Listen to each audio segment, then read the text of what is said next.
सच्चा जो संत होता है उसके भीतर कभी अहंकार नहीं आता, अभिमत्ता से परे होता है। रामकृष्ण परमहंस जी मां दुर्गा से, आद्य शक्ति मां काली से, शारदा भवानी से बात करते थे, पर कभी रामकृष्ण परमहंस जी के चेहरे पर कभी भी अहंकार, क्रोध, कभी भी उनके चेहरे पर, मां स्वयं कह रही है शारदा भवानी कि आज मैंने तेरे चेहरे पर अश्रु देखे, तू तो मुस्कुराने वाला था, तू तो हंसने वाला, तू मुस्कुराने वाला, और जगत को तू प्रेरणा देने वाला कि हंसते रहो जिंदगी में, और तू आज रो रहा है। मां शारदा खुद कह रही है।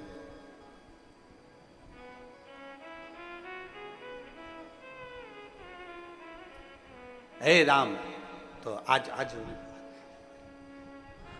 रामकृष्ण परमहंस जी, आज स्वामी विवेकानंद जी ने जैसे चरण पकड़े मुस्कुरा रहे हैं। नरेंद्र ने पूछा, स्वामी विवेकानंद जी ने पूछा, गुरुदेव आज मैं बड़ा खुश हूं।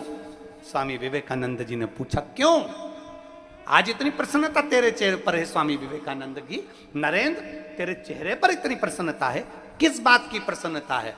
क्योंकि आज मेरे गुरु का रोग समाप्त हो गया, मुझे उसकी प्रसन्नता है। आज मेरे गुरु का रोग समाप्त हो गया, मुझे उसकी प्रसन्नता है। रामकृष्ण परमहंस जी मुस्कुरा कर बोले, रे नरेंद्र, ओ नरेंद्र। रामकृष्ण परमहंस जी मुस्कुरा कर बोले, मां आई थी, मैंने बात भी करी थी, और मैंने तेरा बोल भी दिया था, शिष्य के कहने पर यहां आया हूं।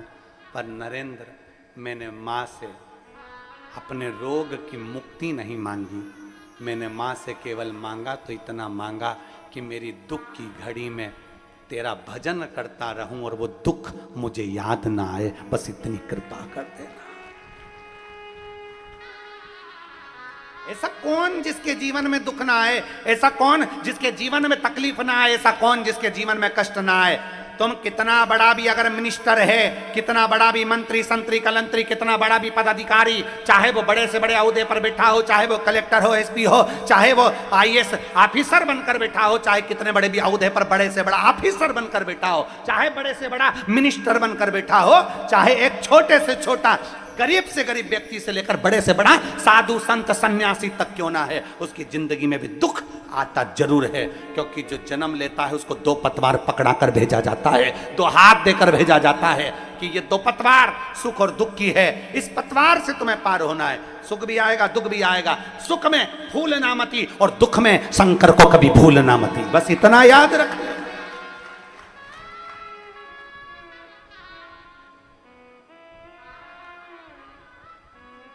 सुख में फूलना नहीं और दुख आए तो मेरे महादेव को भूलना नहीं।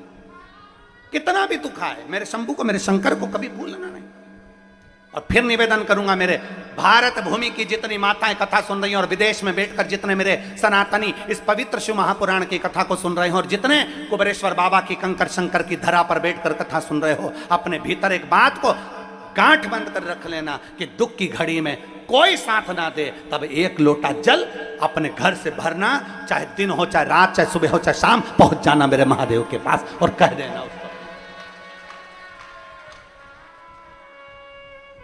एक लोटा जल भरना और पहुंच जाना अपने पिता के पास में, अपने बाबुल के पास में, और बाप के पास पहुंचकर उससे अपने दिल की बात कह देना, उसको पिता मानकर, उसको अपना पिता जानकर अपने मन की बात कह देना। बाबुल, आज मैं दुखी हूं, बाबा आज मैं बहुत तकलीफ में हूं, पिता आज मेरे जीवन में ये तकलीफ आकर खड़ी हो गई, सारी समस्या का हल एक लोटा बोल बम का नारा है, उससे कह दो जाकर, उससे।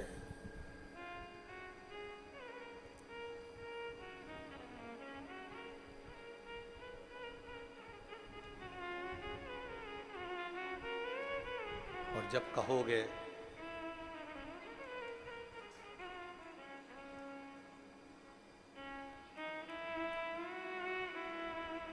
जब उससे जाकर विनय करोगे,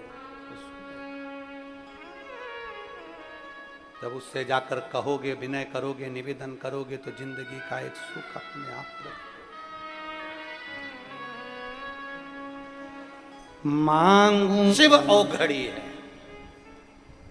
उसके चरणारविंद का रज, उसके चरणों की प्रीति आपको आपकी मंजिल तक पहुंचा देती है। एक प्रीत अपने भीतर शिव को पाने की रखी है, शिव को पाने।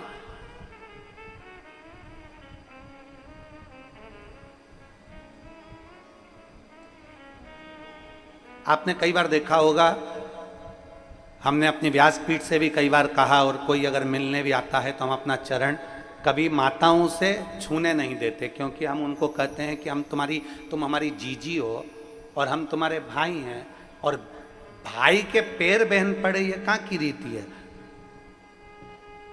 हम तुम्हारे चरण पड़े, पर निवेदन है कि मेरी जीजियां कभी हमारे चरण ना पड़े। जीजियां तो अपना हाथ ऊंचा रखकर अपने भाई को केवल आशीर्वाद देती है।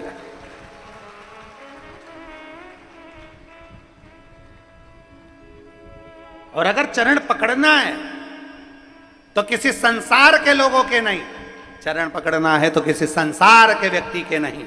अपने सास ससुर के चरण पकड़ो, अपने पति के चरण पकड़ो, अपने माता पिता के चरण पकड़ो, और चरण पकड़ना है तो मेरे महादेव के चरण पकड़ दो, इसके सिवा किसी के मत, किसी के मत।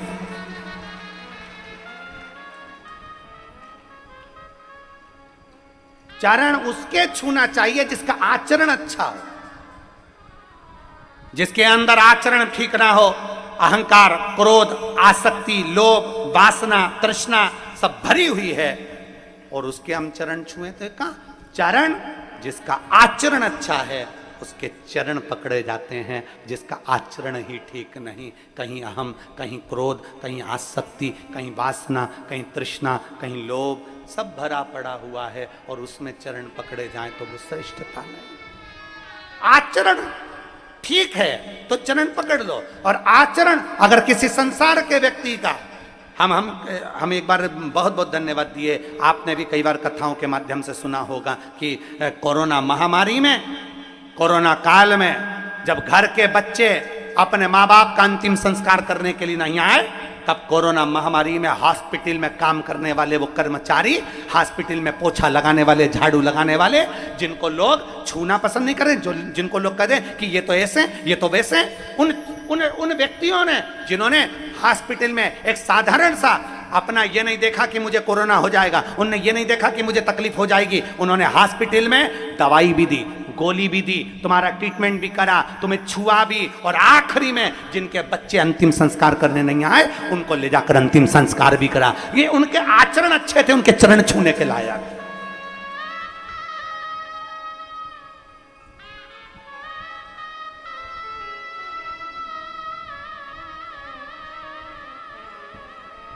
जिनके आचरण ही अच्छे नहीं उनके क्या चरण छुए। अरे हॉस्पिटल में जाओ तो सबसे पहले वो सेवादारों को धन्यवाद दो कि तुम इस हॉस्पिटल की पूरी सफाई करते हो। हॉस्पिटल में जाओ, चिकित्सालय में जाओ तो उन सेवादारों को धन्यवाद दो कि तुम हॉस्पिटल में सफाई करते हो। जिस रोड पर कोई घूमना पसंद नहीं कर रहा था कोरोना महामारी में, उसमें पुलिस प्रशासन का एक एक कर्मचारी चौराहे चौराहे पर ड्यूटी दे रहा था। क्या उनके बच्चे नहीं थे? क्या उनकी पत्नी नहीं थी? क्या उनके माता पिता नहीं थे? पर एक एक पुलिसकर्मी ने चौराहे पर खड़े हो होकर सेवा दी है। धन्यवाद देना उन पुलिसकर्मियों को जिन्होंने अपनी ड्यूटी को सही मायने में निभाया है। साधुता इनको दीजिए। जिसका आचरण ठीक ना हो उसके चरण भी मत छुओ। व्यासपीठ भी ये कहती है, आप आचरण अच्छे नहीं है चरण ना छुए। जिसका आचरण अच्छा है उसके चरण पकड़ लीजिए, उसके चरण पकड़। अपने अंदर अहंकार इतना भर लिया, अपने अंदर क्रोध भर लिया, अपने अंदर आसक्ति भर ली, अपने अंदर तृष्णा भर ली। एक बच्चा अपने दादाजी से पूछा, दादाजी ओ दादाजी। दादाजी बोले, हाँ रे बोल बोल क्या है रे। तो दादाजी से कहा, दादाजी पापा जब भी ड्यूटी पर से आते हैं तुम अपना लेक्चर देना चालू कर देते। पापा ड्यूटी पर से आए और तुमने अपना लेक्चर देना चालू कर। दादाजी ने कहा, मैंने क्या लेक्चर दिया रे? अपनी बाप की वाणी बोल रहा है, एक तो तू भी अपने बाप पर गया। तो पोता बोला, बाप पर तो जाऊंगा, उन्हीं की तो औलाद हूं। मैंने क्या बोला कि दादाजी पिताजी जब भी ड्यूटी से आते हैं तुम लेक्चर देना चालू कर देते हो। गुस्सा मत करे कर, क्रोध मत करा कर, अहंकार मत कर, क्रोध मत कर, क्रोध मत कर, क्रोध मत कर। ये बार बार तुम्हें बोलना चाहिए क्या? अपने अंदर गुस्सा नहीं रखना, अपने अंदर क्रोध नहीं रखना, अपने अंदर अहंकार नहीं रखना। तो इतने में पोता बोला, दादाजी क्या नहीं रखना, उसमें रखने से क्या होता है?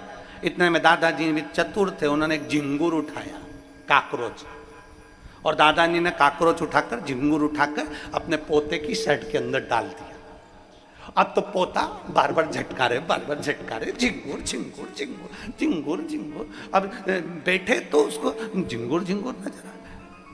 अब दादाजी मुस्कुरा रहे, पोता परेशान। दादाजी ने कह दिया, ले मैंने झिंगुर निकाल दिया। झिंगुर निकालने का दादाजी ने बोल दिया, पर झिंगुर अंदर ही था, चल रहा था। तो पोता फिर बोला, दादाजी झिंगुर, दादाजी झिंगुर, दादाजी काकरोच काकरोच काकरोच। बहुत देर तक फिर दादाजी ने उसके सामने झिंगुर को निकाल कर पटका।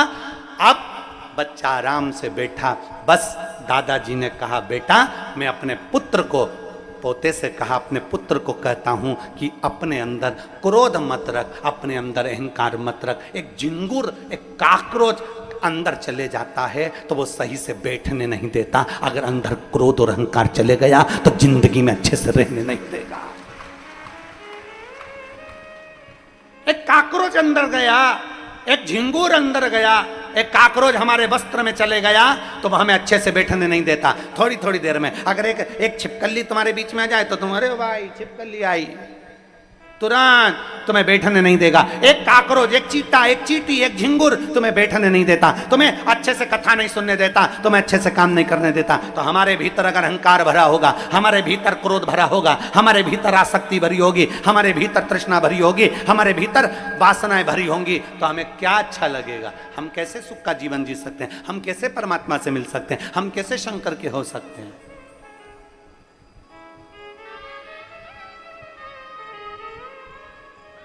कैसे?